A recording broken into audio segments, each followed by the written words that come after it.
Ya, Bismillahirrahmanirrahim. Assalamualaikum warahmatullahi wabarakatuh. Waalaikumsalam warahmatullahi wabarakatuh. Terima kasih kepada kalian semua, saudara-saudaraku calon guru. Dalam kesempatan ini saya akan memaparkan ya tentang budaya positif. Mohon izin, saya adalah Juliadi A, calon guru penggerak angkatan 5 Majalengka, dan dalam kesempatan ini saya akan mengadakan aksi nyata ya tentang budaya positif. Saudara-saudara yang saya hormati, judul diskusi komunitas kita adalah Disko ya. Mudah-mudahan dengan Disko ini kalian selalu mengingat saya. Iya. Kita akan berdiskusi bersama, kita akan ngobrol bersama, kita akan sharing bersama tentang posisi kontrol, 5 posisi kontrol seorang guru. Ya, baik, biar nggak tegang kita nyanyi dulu ya. Lihatin caranya, ikuti ya. Saya pegang tangan, kemudian bangun, pegang lengannya, ya. Sadar diri dan bersemangat. 2 kali ya, angkat tangannya ya. Dengerin dulu nanti kita nyanyi bersama-sama ya. Saya bangun sadar diri dan bersemangat gitu ya. Saya bangun sadar diri dan bersemangat. Lagi. Saya bangun sadar diri, saya bangun sadar diri dan bersemangat. Bisa? Yuk kita coba ya. 3, 4. Saya bangun sadar diri dan bersemangat. Lagi. Saya bangun sadar diri dan bersemangat. Lagi. Saya bangun sadar diri, saya bangun sadar diri dan bersemangat. Baik, saudara-saudara, itu bisa nanti kalian terapkan kepada siswa-siswa, terutama yang calon guru SD ini. Jangan sampai masuk langsung nanyakan PR ke siswa, masuk langsung marah kepada murid-murid ya. Kalau dulu keren, ternyata paradigma baru ya, yang lagi keren itu ternyata guru yang humble seperti ini ya, guru yang benar-benar memihak kepada murid ya. Kita lihat sebelum kita mulai, saya ada sebuah video ya. Setelah video kalian saksikan nanti, saya ada game sedikit. Apa gamenya? Kita lihat dulu video berikutnya.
Baik saudara-saudara, baru saja kita saksikan video yang menurut saya shocking ya, sangat menyentuh. Kita perhatikan tadi beberapa anak mau jadi segala macam, tiba-tiba gurunya tertarik saya menjadi superhero tukang sampah. Baik, saya sudah memberikan beberapa lembar atau kertas kecil. Saya mau kalian menuliskan, ya,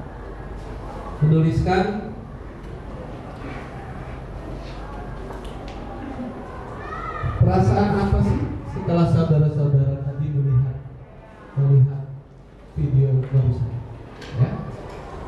Mungkin ada rasa haru, ada rasa sedih, ada rasa bahagia, atau ada apa sih kamu jadi tukang sampah seperti itu, ya?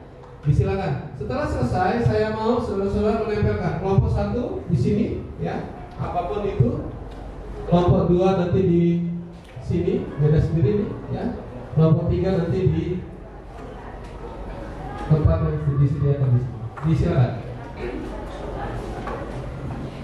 Oh ya, satu lembar itu hanya satu kata saja ya. Apa yang kamu rasakan? Jangan mengarang seperti mengarang bebas. Satu lembar itu satu kata saja. Boleh, kalau yang kurang ini silakan ambil.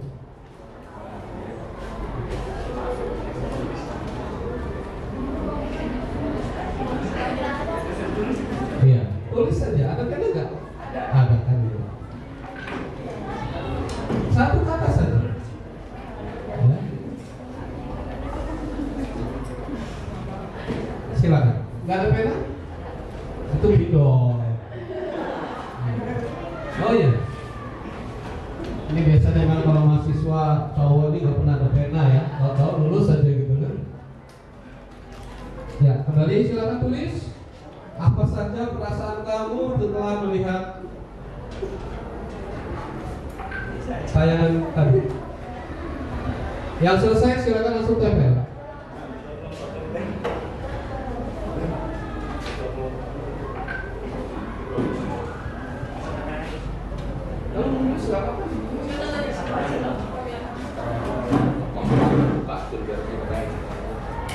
Yuk silakan. Pena. Oke. Kelompok 1 melihat terharu katanya. Ya tulis lagi di biru, di hijau silakan. Iya, tiga ditulis. Mewakili perasaan kamu.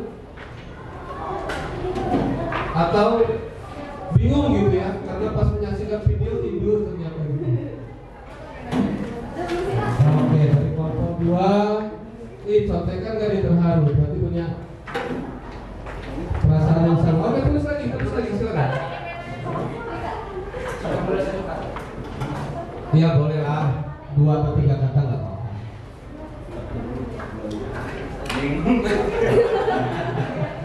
Bingung gitu ya. Udah lama nggak nonton video seperti ini gitu ya.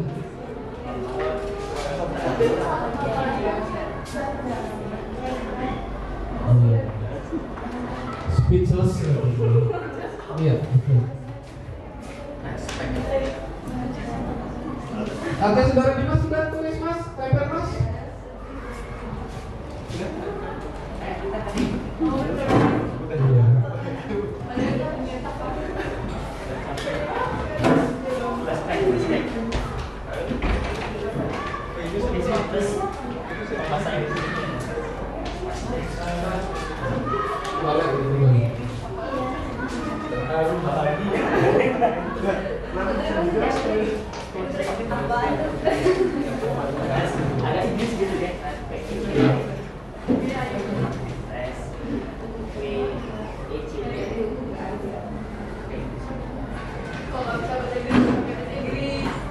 Baik, sudah ada beberapa pendapat ini saya bisa menyimpulkan.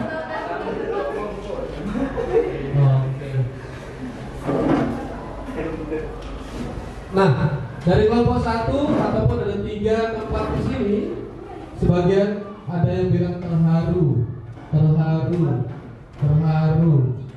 contekan ya, tapi itu ternyata kamu bisa menyamakan perasaan ketika nonton tayangan tadi ya. Kemudian ada yang juga bilang respect. Iya. Kemudian juga ada yang bilang bahagia. Iya, luar biasa ya. Ada juga yang ini mengabdi terhadap orang tua.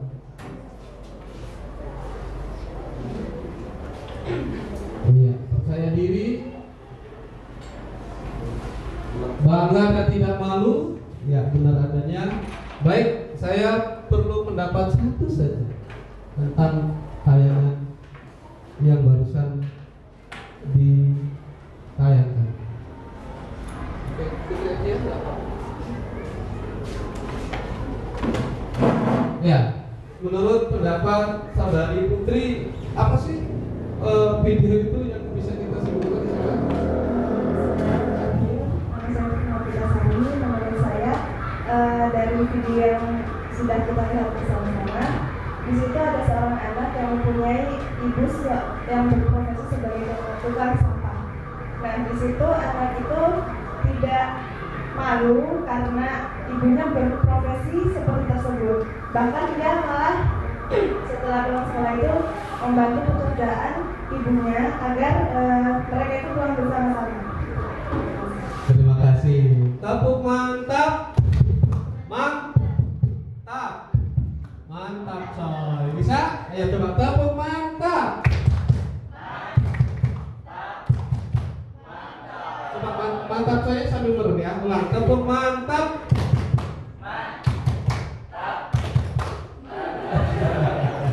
Mantap coy. Gitu. Nanti kalian ketemu siswa-siswanya sekarang kita buat suasana kelas itu yang menyenangkan, yang ya itulah ya, kayak kita harus di suasana yang nyaman seperti itu. Baik, kita akan mulai saja, saudara-saudara, kegiatan kita ataupun diskusi kita hari ini. Ya, ini ada yang tahu ini siapa? Oh, ada namanya ya, Dihajar Dewantara. Siapa dia? Ada yang tahu?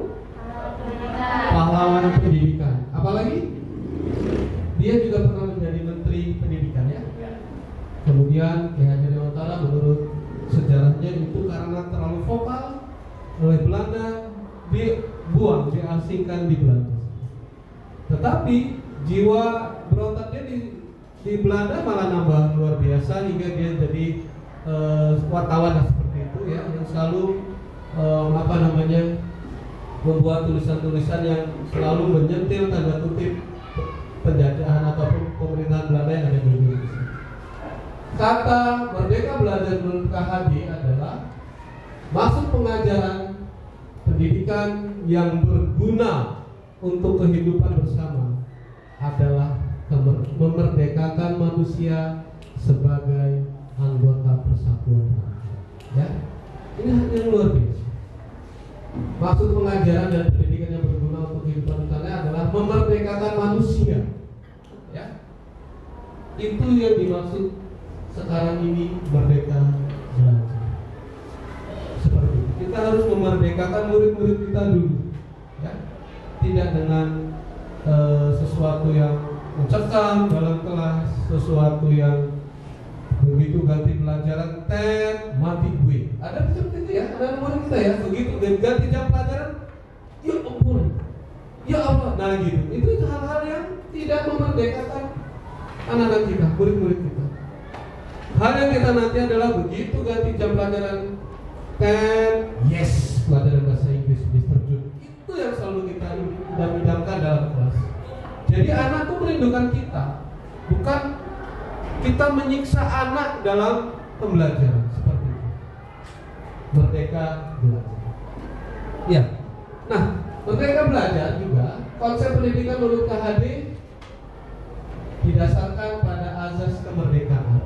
Ya, kemerdekaan dalam artian, ya, artinya bahwa manusia diberikan kebebasan dari Tuhan yang Maha Esa untuk mengatur kehidupannya, ya, dengan tetap sejalan dengan aturan yang ada di masyarakat.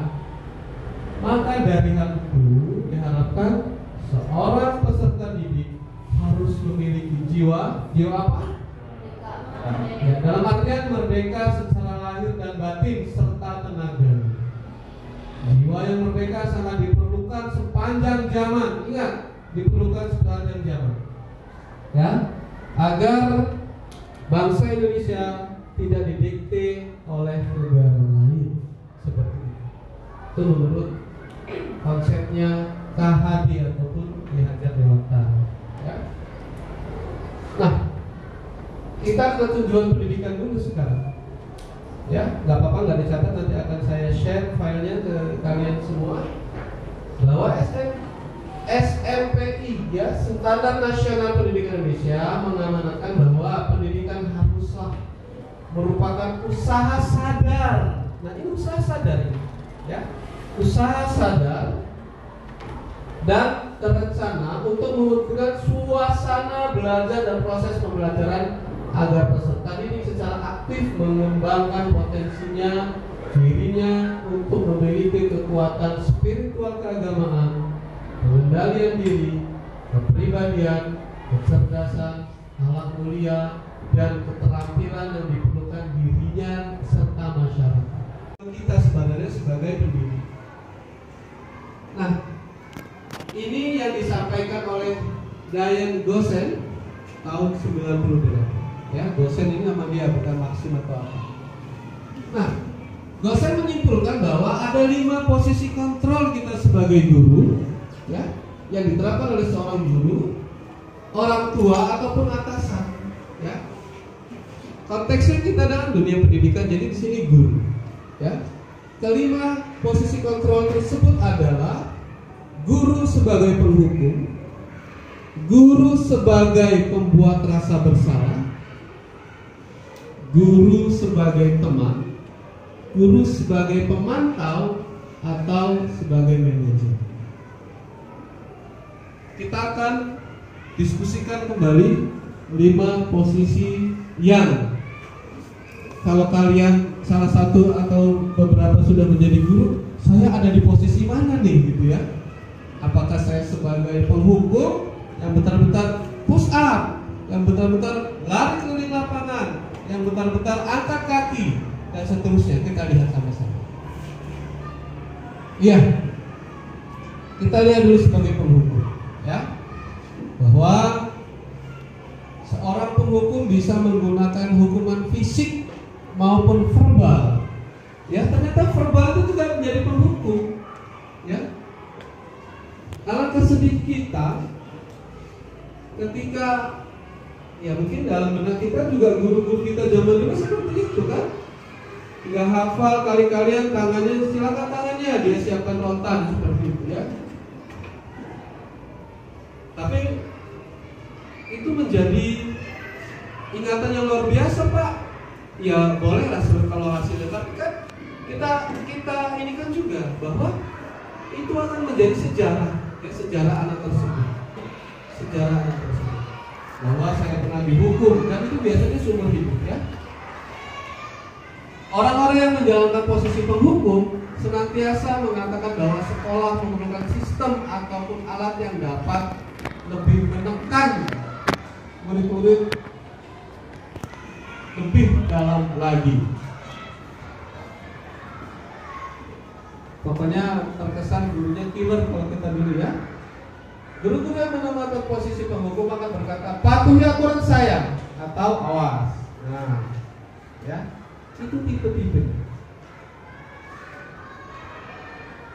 Kamu selalu saja salah, gitu kan ya? Kemudian juga selalu pasti kamu yang terakhir selesai. Biasanya ada tugas ya, padahal anak itu mengerjakan tugas itu hal yang luar biasa kan, ya kan? Bisa jadi yang terakhir itu yang memang cermat seperti itu, ya nggak sih? Jangan sampai yang terakhir itu yang salah posisi. Mudah-mudahan paradigma itu bisa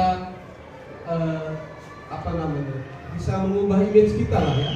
Apalagi kalian yang sebagai calon guru, bahkan sebagian kalian sudah ada yang terjun di dalam dunia pendidikan. Ya, ini penghukum. Kata-katanya tuh ini yang harus dicermati, yang harus kita hindari. Ya. Baik, yang kedua, membuat rasa bersalah. Pada posisi ini biasanya guru bersuaranya lebih lembut, ya. Membuat rasa bersalah akan menggunakan keheningan yang membuat orang lain merasa tidak nyaman bersalah terkait.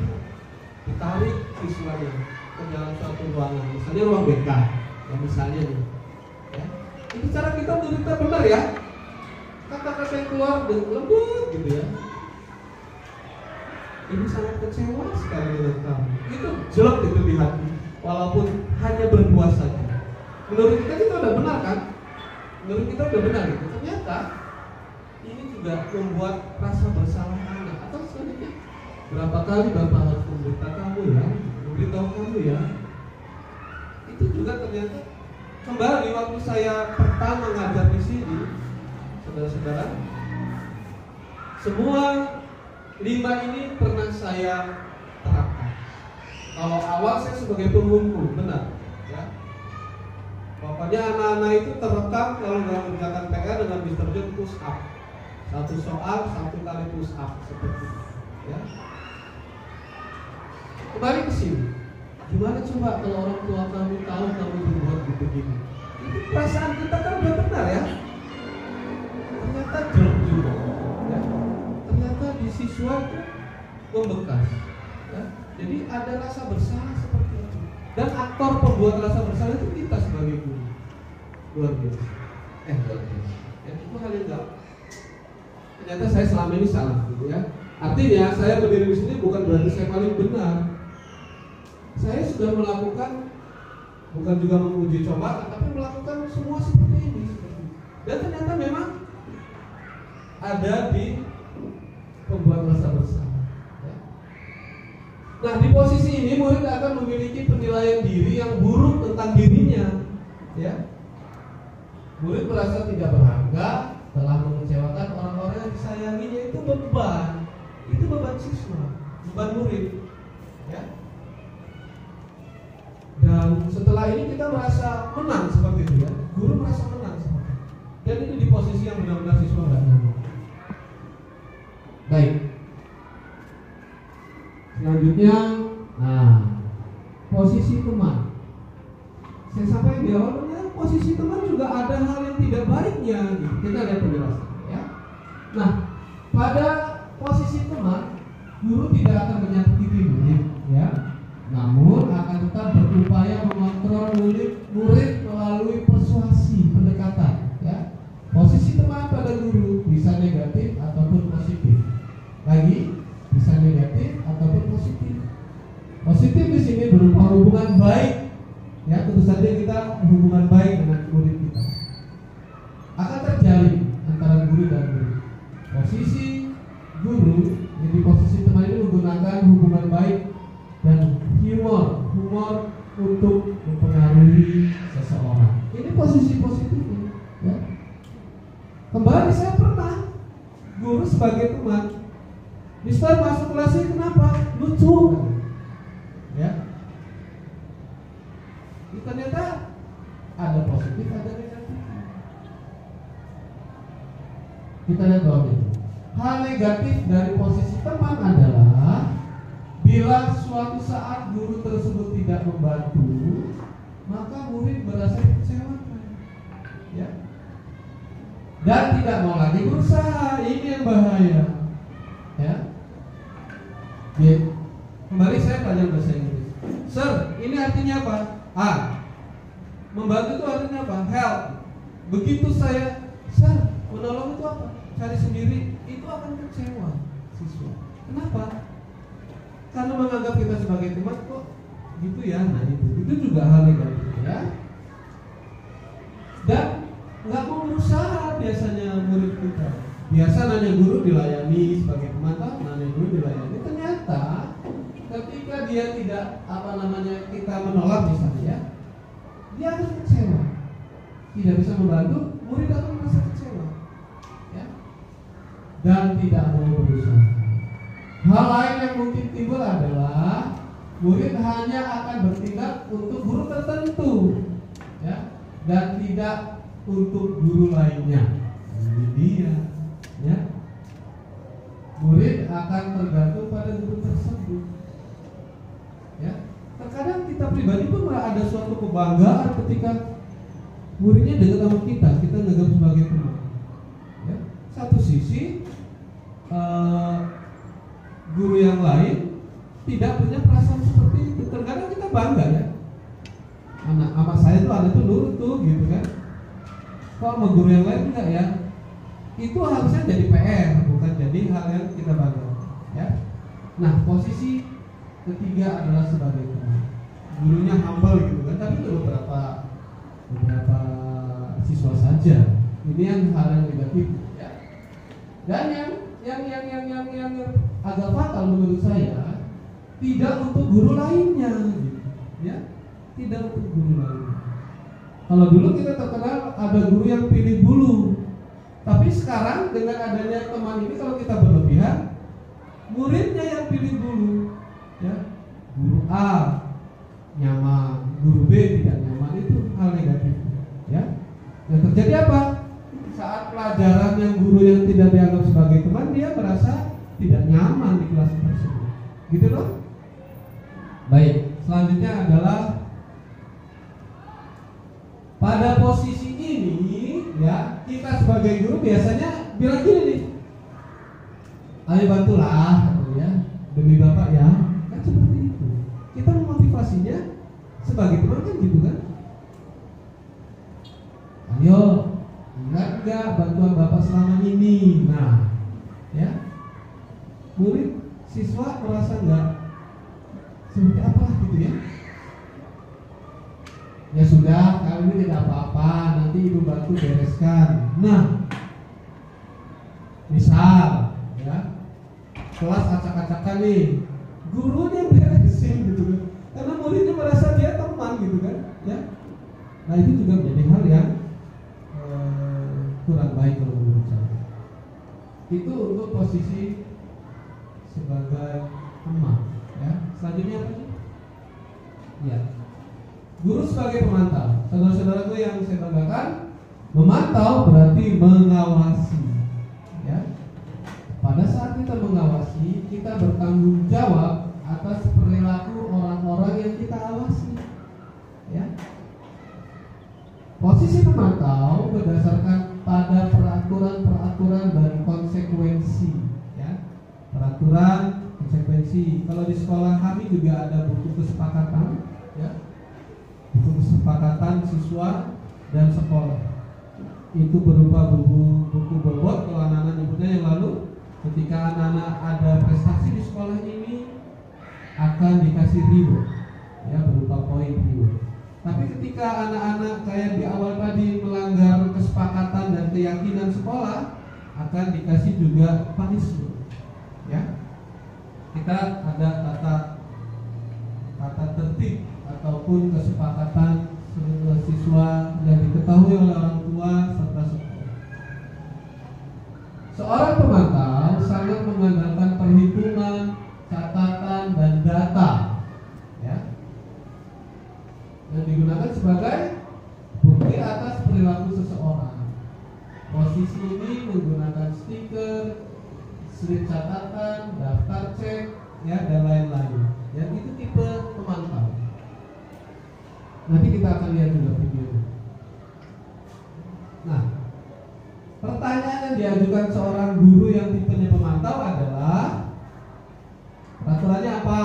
Nah, misal ya, apa yang telah kamu lakukan? Itu bersumber pada data itu. Sanksi atau konsekuensinya apa gitu ya.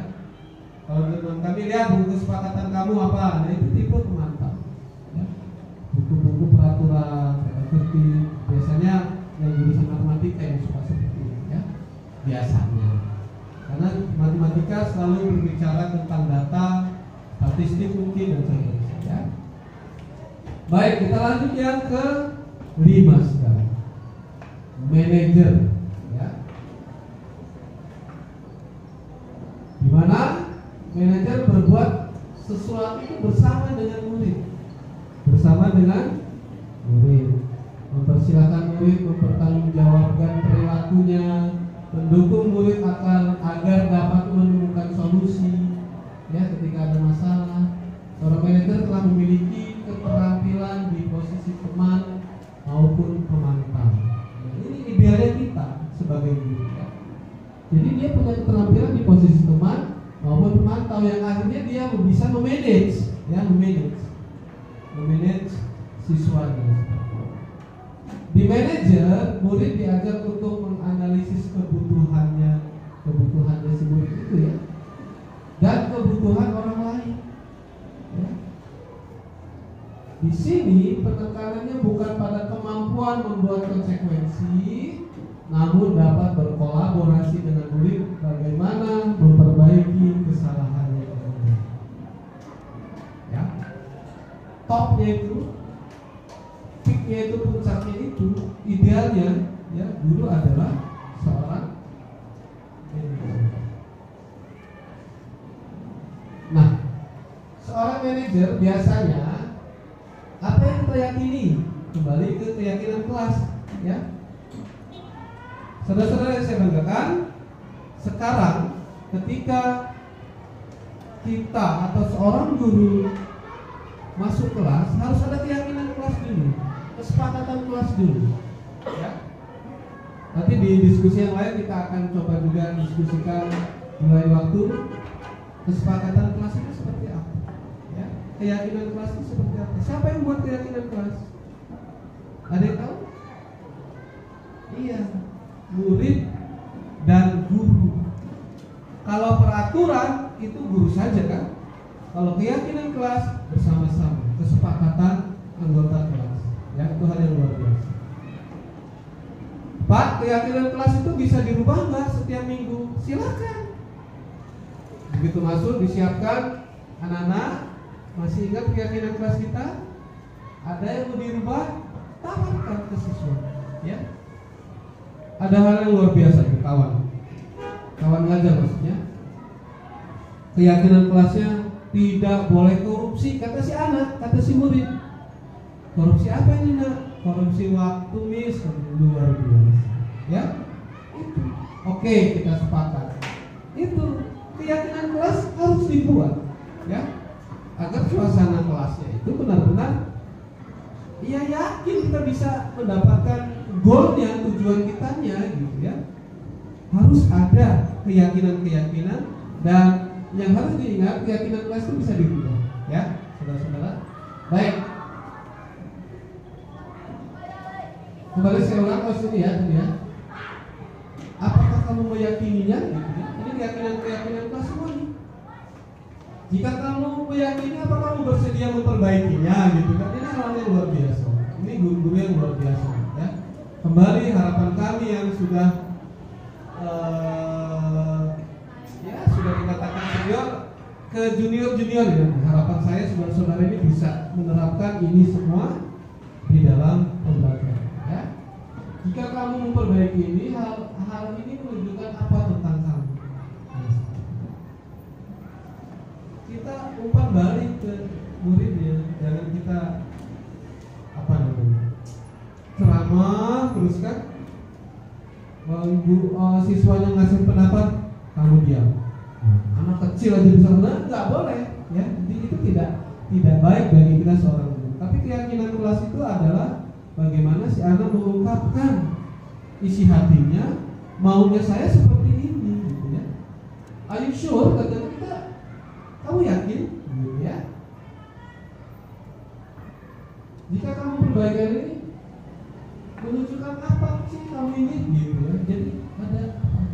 Ya. Kita memanage siswa kita, murid kita untuk perubahan yang lebih baik seperti itu. Nah, apa rencana kamu untuk memperbaiki hal ini? Yang di awal tadi saya sampaikan, ada siswa yang pakai baju yang salah dan apa, nanti kita coba ada videonya lagi sepertinya, ya. Bagaimana kita memanage murid kita untuk meyakinkan, ya, meyakinkan bahwa memanage murid kita, maksudnya memanage anak-anak kita untuk dengan kesadaran, bukan dengan kekerasan kita, ya. Seorang manajer bukan untuk mengatur perilaku seseorang, bukan untuk mengatur perilaku, ya. Tapi kita membimbing murid untuk dapat mengatur dirinya,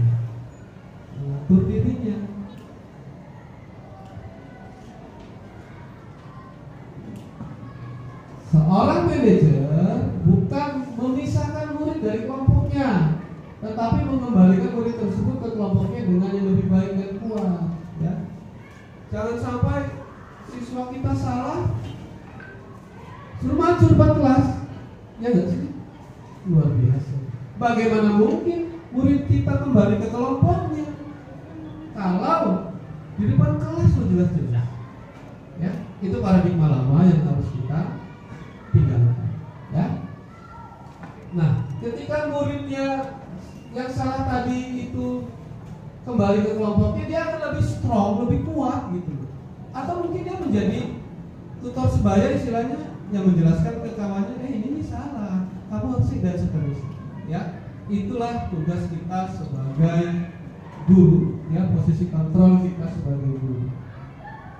Silakan nanti kalian yang menyimpulkan sendiri, yang sudah ngajar nih, yang sudah ngajar, yang sudah jadi pendidik, yang sudah jadi guru, saya ada di posisi mana seperti itu, ya. Bisa dipahami, ya. Baik. Nah, inilah minimal, ya, posisi kontrol kita yang menurut KHD itu yang idealnya seorang guru seperti itu. Ada di posisi teman, pemantau, dan manajer. Bisa jadi dalam praktik penerapan disiplin sehari-hari kita akan kembali ke posisi teman atau pemantau, gitu ya. Karena murid yang dianggap, murid yang ditangani itu belum siap diajak untuk diskusi, ya. Contoh, ketika mungkin kita ngajar di sekolah dasar seperti itu, mungkin kan cenderung diam ketika siswa kita melakukan kesalahan ataupun apapun itu, ya.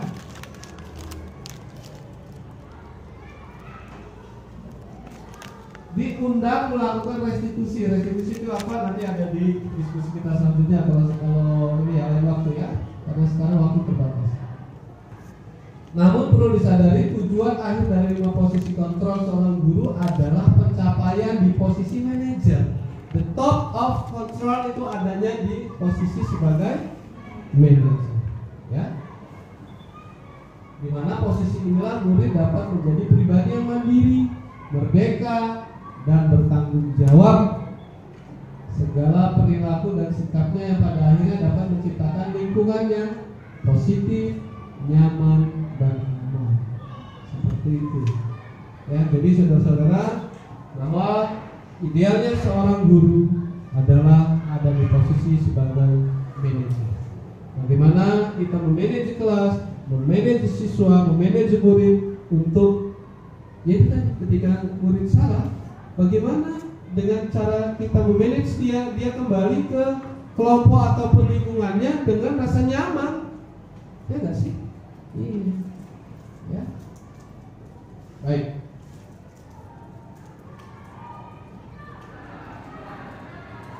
Nah, ini sedikit, bentar. Ini yang saya alami sendiri dan ini kebetulan memang ya saya sendiri kasusnya, ya. Karena ya adalah siswa yang baik dan cerdas. Pada hari Senin karena ya tidak menempati kesepakatan dan keyakinan sekolah tentang seragam, ya. Kita lihat yang lain seperti seragamnya biru, dia warna putih.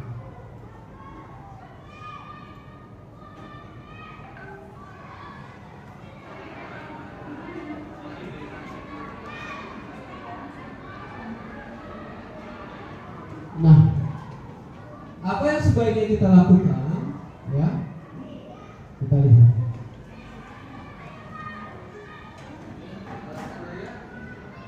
Baik.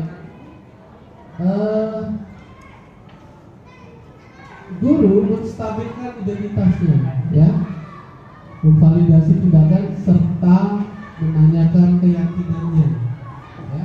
Kita lihat. Saya sengaja pakai masker biar nggak kelihatan.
baik seperti itu, ternyata guru dituntut seperti artis ya, atau aktor ya, yang anaknya melakukan kesalahan ia harus senyum. Dan memang itu tuntutannya sebetulnya bukan juga tuntutan paradigma yang sekarang.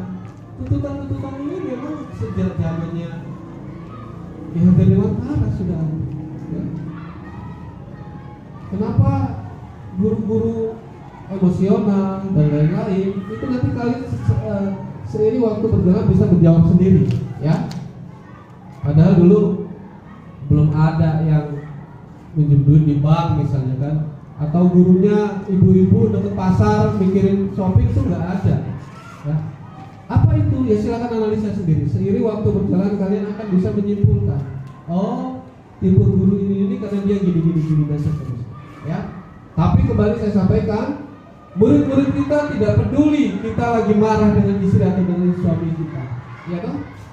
Murid-murid nggak akan pernah peduli kalau yang masih sendiri sedang putus cinta misalnya. Nggak akan peduli. Ketika kita dituntut depan kelas, kita dituntut sempurna. Ya. They don't care, mereka nggak peduli kita sedang apa, sedang alami apa. Ya. Nah itu seperti itu. Makanya yakinkan saja kalian mampu menjadi seorang guru yang baik dengan sedikit saja dari yang saya sampaikan. Ya. Baik, kita akan berdiskusi sekarang. Ya, akan kami bagikan contoh kasus. Nah, dalam setiap kasus saya mau tiap kelompok dari posisi 5 kontrol kan, ini guru sebagai di posisi mana, di posisi mana, di posisi mana ya. Saya sudah bagikan tadi, ya toh? Iya. Misalnya contoh kasus ini, oh dia guru ini sebagai pemantau misalnya, oh sebagai manajer, oh pembuat rasa bersalah, penghukum dan lain-lain, ya. Dan apa cluenya? Kata kuncinya kelompok kalian menyimpulkan kalau itu sebagai ya rasa bersalah dan seterusnya. Ya bisa dipahami ya. Baik, saya akan putarkan tayangan video lagi-lagi. Nanti akan saya pause ya agar kalian bisa menyimpulkan. Ya. Oke, presentasi akan dimulai dari Nia ya. Maaf Bu, saya belum menyiapkan bahan presentasi saya. Nia, seharusnya kamu ingat dong bahwa hari ini kita akan presentasi. Ibu sudah memikirkan bagaimana kita bisa asik belajar. Kamu kan tinggal mengikuti saja, membuat presentasi saja. Kan ibu selalu ingatkan untuk tepat waktu. Kenapa kamu lupa? Ibu kecewa sekali sama kamu. Seharusnya kamu juga pikirkan sebelum lupa. Gimana ya kalau orang tuamu tahu? Beliau-beliau pasti ingin kamu belajar tekun kan? Oke. Silakan tulis sebagai apa? Tadi kayaknya contohnya sudah ada. Iya. Di posisi kontrol apa nih? Tipe guru yang barusan. Ditulis di situ. Ditulis di situ. Iya. Sudah? Kecil amat sih Bu Putri? Iya. Di sini ditulis. Ya. Kalau kontrolnya yang nomor 2 tulis posisi 2 gitu ya, sebagai apa? Silakan.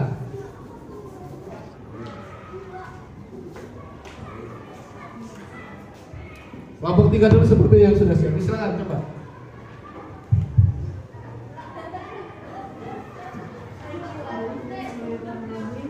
Jadi dari cerita kasus yang pertama, di sini guru itu menempati kontrol yang kedua, yaitu membuat rasa bersalah. Pembuat rasa bersalah. Coba yang kelompok 2. Saya mau dengar pendapatnya. Yang lain. Iya, jangan dikasih terus.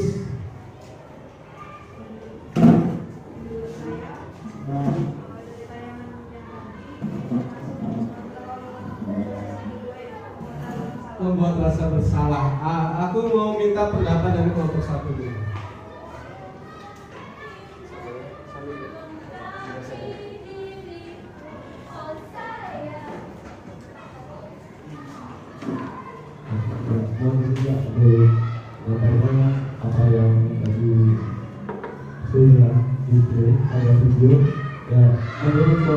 itu ibu guru tersebut memanfaatkan cara kontrol yang kedua membuat rasa bersalah. Dengan itu tadi itu ada kata ibu kecewa banget sama kamu. Iya, mantap. Jadi sepakat ya, kita bawa yang nomor 2 itu kasus pertama itu adalah posisi kontrol kedua ya. Apa tadi kata-kata berikut tadi, Mas?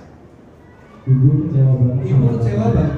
Oke, sekarang kita tinggalkan Mia. Kita ada judul di sini, di ujung rotan ada emas.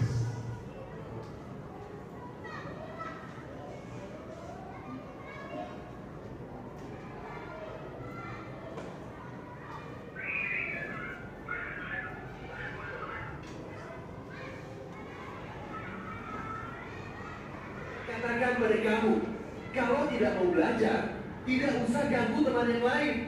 Kamu ini bisa gak sih sekali aja menjadi murid yang baik? Ini terakhir ya, Pak Guru peringatkan. Kalau kamu sekali lagi membuat kacau, kamu akan Bapak keluarkan dari kelas. Mendengar perkataan Pak Bejo, Adi terdiam dan duduk, tak berkata dia suka takut. Setelah Pak Bejo kembali ke depan kelas, Adi terlihat mencoret-coret bukunya dengan geram, wajahnya. Oke. Sekarang kasusnya Pak Tejo, disilakan. Dia posisi kontrolnya di posisi nomor berapa?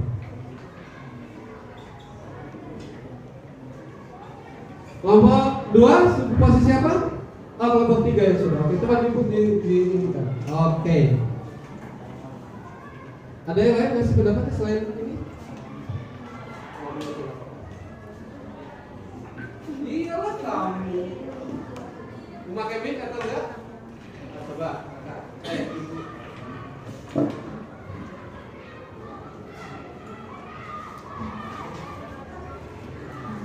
Ibu di kampung kami dari kampus level 2 itu guru sebagai penghukum. Iya, guru sebagai penghukum katanya. Coba kelompok 2. Pendapat kelompok 2.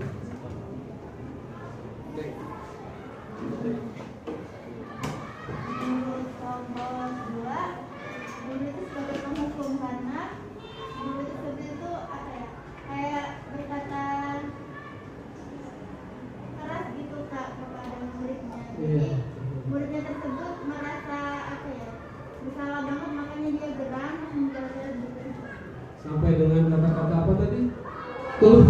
Iya, dari kelompok 2. Kelompok 1 gimana? Saya mau mendengarkan pendapat yang ganteng-ganteng, calon guru ganteng ini, ya. Itu ya. Oh. Terkait dari video yang kita berikan tadi, yaitu pada poin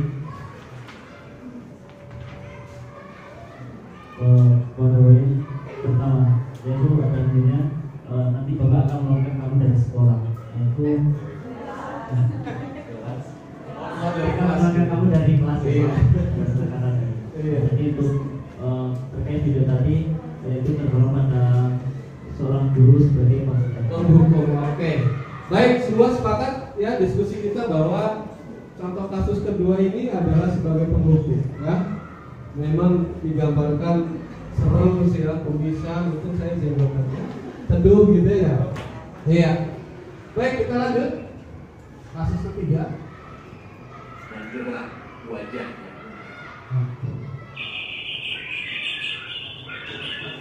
Kalau iseng agam.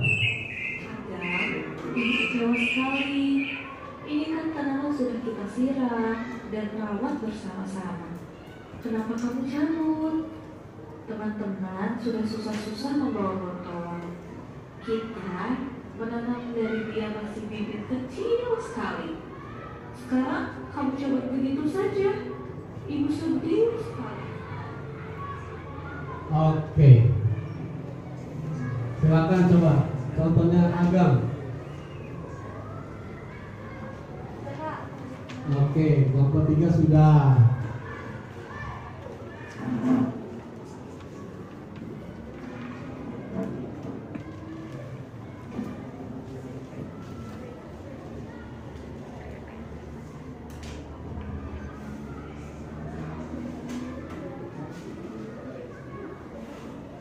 Kelompok 1 sudah?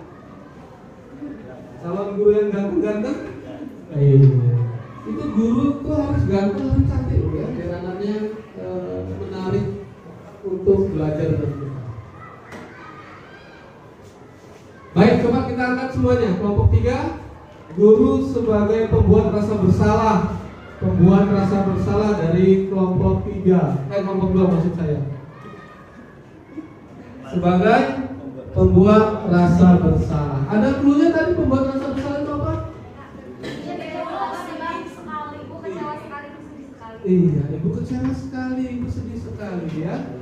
Iya, wah ini calon guru yang sangat cerdas luar biasa. Baik, kita lanjutkan ini kasus selanjutnya.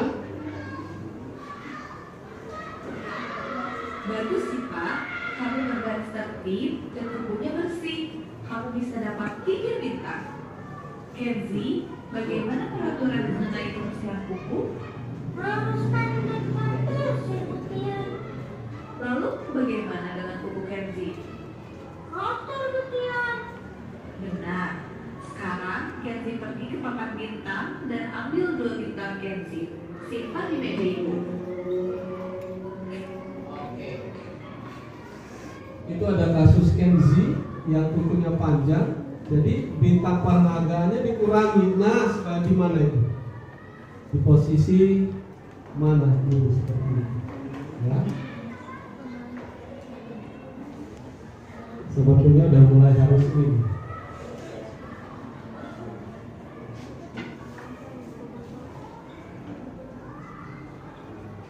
Kelompok 1 sebagai apa? Ya, sebagai apa dulu? Posisi kontrol. Manajer ya. Kalau kelompok 2 manajer. Kelompok 3 sebagai pemantau. Coba alasannya sebagai manajer itu apa? Ya, silakan coba. Izin jawab.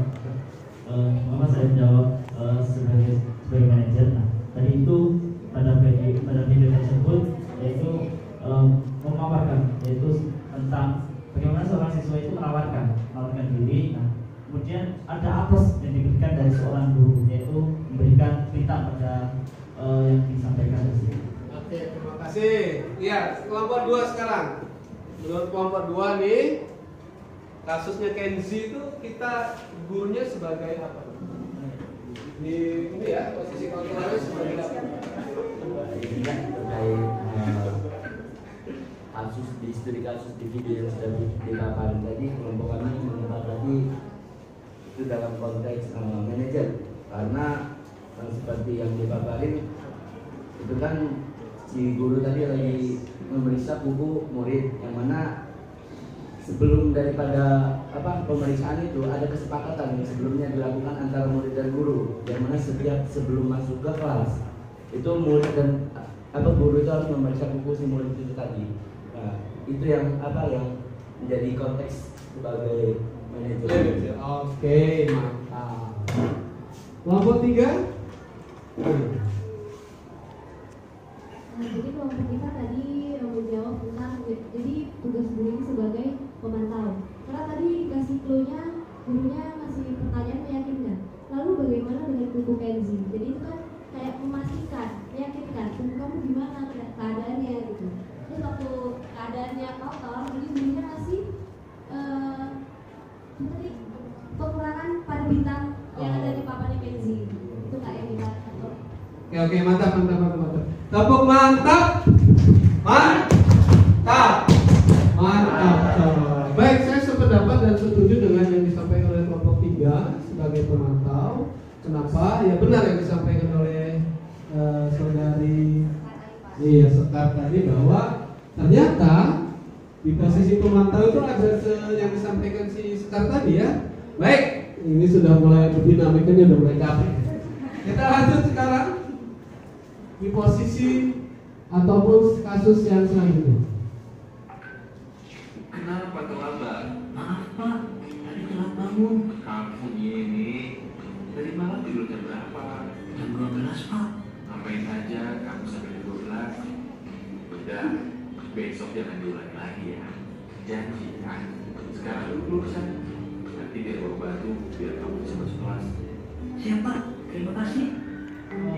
Oke, iya.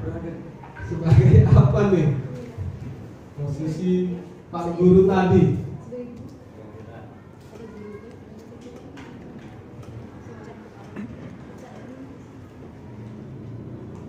Kelompok 2 sebagai apa angkat? Oke, sebagai teman. Kelompok 3 Sebagai manajer Pak. Sebagai teman. teman atau manajer, coba sepakati dulu. Kelompok 1 Teman. oke, sebagai teman. Kelompok 3 tadi sebagai apa? Sebagai teman. Tadi ada kata, saya sependapat juga. Tadi ada kata kunya. Apa itu? Sudah masuk sana. Gitu. Nanti saya bantu, nggak apa-apa bantu. Nih, masuk teman, ya. Sebagai teman. Nanti dibuka lagi ininya, ya. Jadi sebagai teman, saya sependapat. Tapi ternyata perjalanannya tadi kan sisi negatifnya maksud saya, anak bisa terlindungi kan, sambil cengar-cengir makasih apa seperti itu ya. Iya. Terima kasih. Ini udah belum ya? Baik, sekarang silakan kalian baca dulu secara mandiri bacaan di buku halaman 70 sampai 71. Tadi, kamu pasti punya alasan mengambil kertas ke teman kamu saat jam pelajaran. Nanti, selesai jam pelajaran, kita ngobrol ya. Bapak ingin mendengar apa yang membuat kamu melakukan itu. Baik Pak. Adi, bisa kasih tahu Bapak alasan kamu tadi? Iseng aja Pak. Lucu soalnya melihat ekspresi teman-teman. Menyenangkan ya buat Adi. Tapi bagaimana ya kira-kira perasaan teman-teman? Terganggu Pak. Apa keyakinan keras kita? Menghargai semua orang.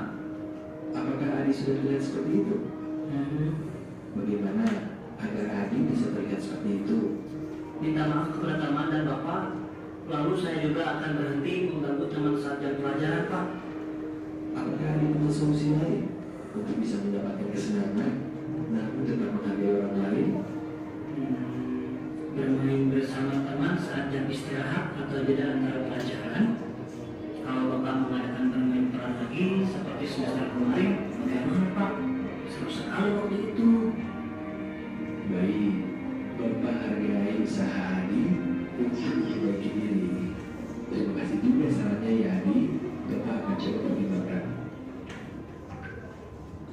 Oke, di kasus yang terakhir kita sebagai guru ada di posisi kontrol yang nomor berapa? Ya hapus saja nggak apa-apa. Sudah kelompok 1 sudah? Artinya udah zoom di hati udah masuk. Silakan balik. Kelompok 3 sebagai manajerial, ya. Manajer. Oke, kelompok 3 itu udah lebih jelas nih. Dia memberikan keyakinan, memberikan solusi serta menanyakan. Luar biasa. Ya, jadi itu saudara-saudara yang saya banggakan bahwa untuk menjadi guru yang baik, ya, yang harus menempatkan posisi kita ada di mana. Minimal kita ada di posisi top 3 tadi ya, sebagai pemantau, sebagai teman dan sebagai manajer. Baik, kita akan merefleksi dulu, ya. Nanti kita akan, maksud saya kalian akan merefleksi diri saja kembali bahwa untuk menjadi seorang guru itu saya harus seperti apa, ya. Kembali biasanya paradigma lama guru eksak itu galak, ya. Kalau nggak hukum dia nggak keren, ya. Ternyata salah seperti itu. Ya. Guru harus humble pelajaran apapun itu, ya. Apakah termasuk di rumah ini, ya? Apakah saya sebagai orang tua sebagai penghukum, sebagai pembuat rasa bersalah, atau saya bisa berteman sebagai dengan anak saya di rumah seperti itu, sebagai pemantau atau manajerial, atau kalian yang belum masih single, maksud saya masih jomblo seperti itu, kamu juga bisa memposisikan di rumah itu kalau kamu sebagai kakak itu penghukum ke adiknya kah? sebagai rasa bersalah dengan adiknya kan, dan seterusnya, ya. Nah, yang di sekolah ini pun begitu, ya. Itu nanti PR kamu di rumah. Nanti di edisi disco kedua nanti kita coba seperti itu, ya. Baik. Terakhir kita akan menyaksikan satu buah video lagi. Ini guru yang luar biasa menurut saya. Mungkin juga bisa kita simpulkan ini guru tipe ini dia ada di posisi 1 kah, 2 dan seterusnya, atau sampai 5. Kita lihat sama-sama.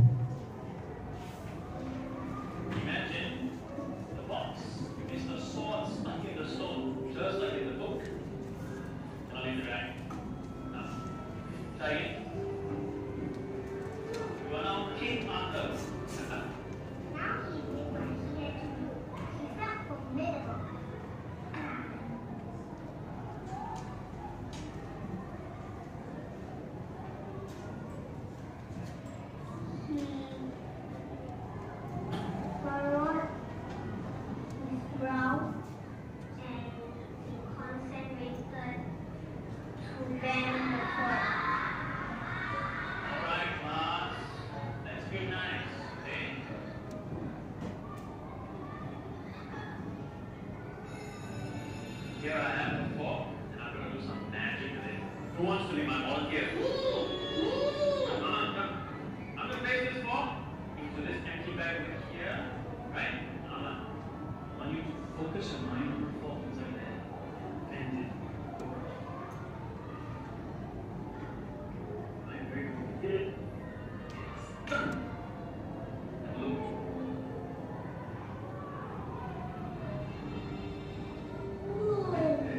See what we're going to achieve when we put our minds to it? Anything.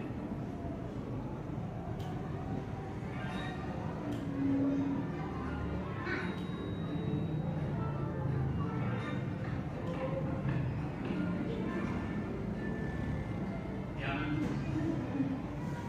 This will help you.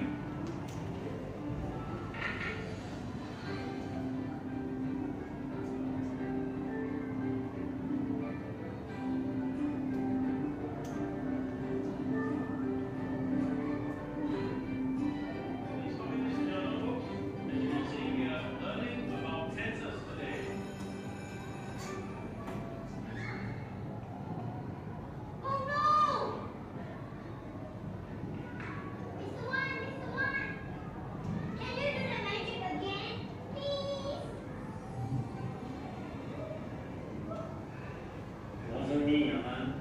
It was all you.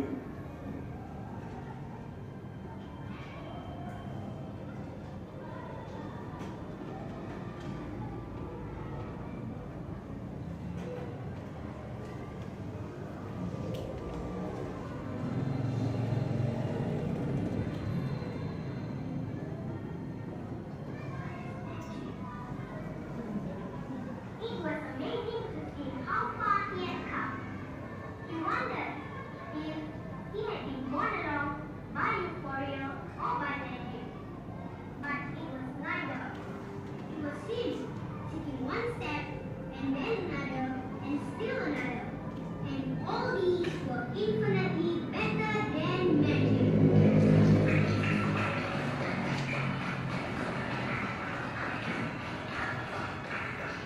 Okay. Once more, what do you think about the video? Ya, kembali kebetulan Mr. Wan itu seorang magician maybe ya, dari anaknya yang malas membaca sampai dia sampai advance loh kalau nggak salah ya. That's the point. Itu dia poinnya kita sebagai guru. How to encourage namanya. Bagaimana kita bisa memotivasi our students, murid-murid kita. Ya incredible, luar biasa ya. And once more that saya sampai merinding itu membayangin anak yang nggak mau baca, bacanya pun susah gitu ya. Sampai dia ke tahap yang advance loh, advance reading. And then dia bisa juga menceritakan kembali gitu, apa yang dia baca. Sekali minjem tadi ya, 10 kali ya. Dan kita bisa seperti itu, saudara-saudaraku. Intinya be sure dan kita harus humble dengan siswa dan kita harus benar-benar menuntun siswa, ya, bukan menuntut siswa. Ya. Saya ingat pesan saya pernah baca di IG gitu, jangan pernah menuntut siswa untuk pintar. Kita saja yang serius mengasihi, memberi ilmu, insya Allah nanti Allah yang akan mengawal dia. Ya. Jadi kita nggak boleh menuntut siswa itu harus pintar matematika, harus menuntut siswa pintar bahasa Inggris, harus menuntut. Ya. Ingat lagi pesannya Ki Hajar Dewantara, kita hanya ladang yang ketika ditanami padi, ya memang harus mengurusnya seperti padi. Ketika kita akan menanam jagung, ya kita harus benar-benar ngurusin jagung itu bagaimana caranya. Tidak bisa kita menuntut padi itu untuk menjadi jagung atau sebaliknya. Ya, itu sangat luar biasa. Terima kasih kembali bahwa apapun kita bisa menciptakan diri kita di kelas seperti apa. Tapi hal yang tersulit adalah bagaimana kita bisa menjadi seorang teman, pemantau, dan manajer. Dan saya mau salah satu saja dari kalian bisa menyimpulkan ya, apa sih kira-kira yang kita dapatkan hari ini dari kelompok 1, 2, dan 3, satu-satu saja singkat pada jelas. Ada di kelompok dari kelompok mana dulu?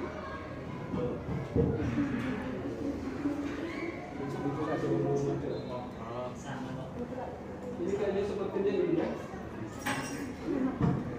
Baik, dari kelompok 2 terlebih dahulu, silakan.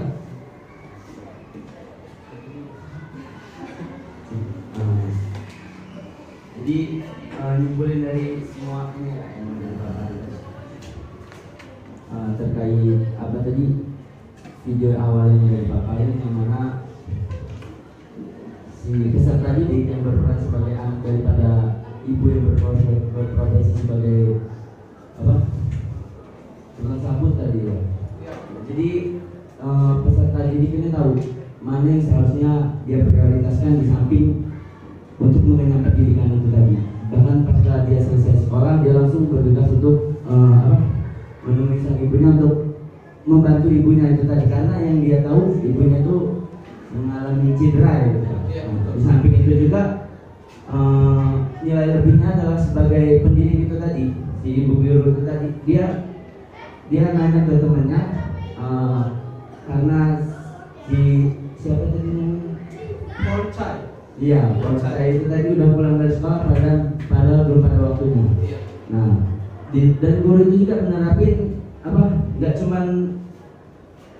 menggunakan emosionalnya, tapi dia juga menerapin apa ya, sebagai manajer ataupun pemantau lah ya, karena dia dianalisa lagi terkait apa penyebab daripada dia itu pulang lebih dulu, dan digambarkan lagi ketika apa di kelas itu tadi kan ditugaskan untuk apa, untuk tahu apa cita-cita para peserta didik itu tadi, dan digambarin di cita-citanya Poncai itu tadi, dan ya intinya guru itu mampu memahami secara emosional terhadap peserta didik. Mungkin itu juga yang saya tangkap. Kita kasih tepuk tangan gemuruh untuk kelompok 2. Ya, terima kasih. Jadi dari kelompok 2 mencermati video tadi yang ternyata memang maknanya luar biasa ya. Dari kelompok 3, silakan. Oh iya. Masih belum siap? Coba kelompok 1 saya mau dengar bapak-bapak calon guru yang ganteng.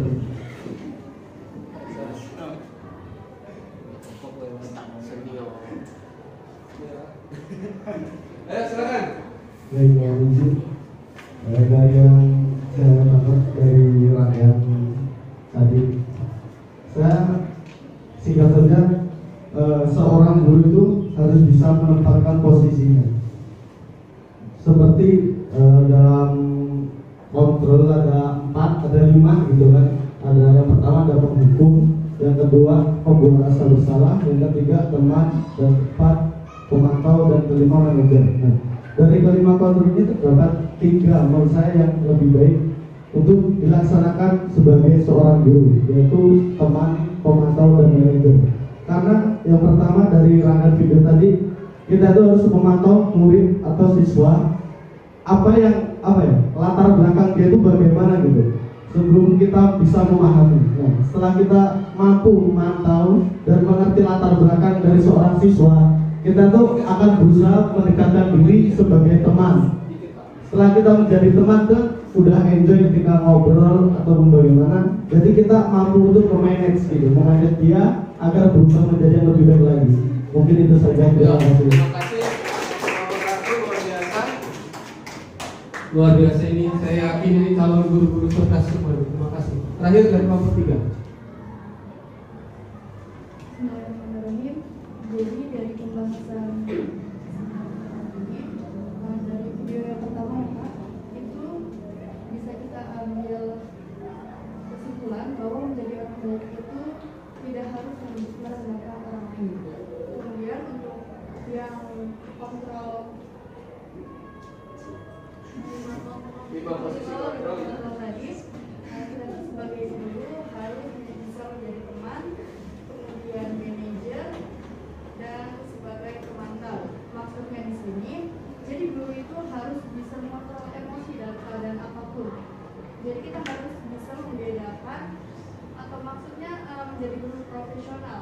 Misalkan kita di luar rumah itu sedang ada masalah, kita jangan membawa masalah tersebut ke dalam kelas.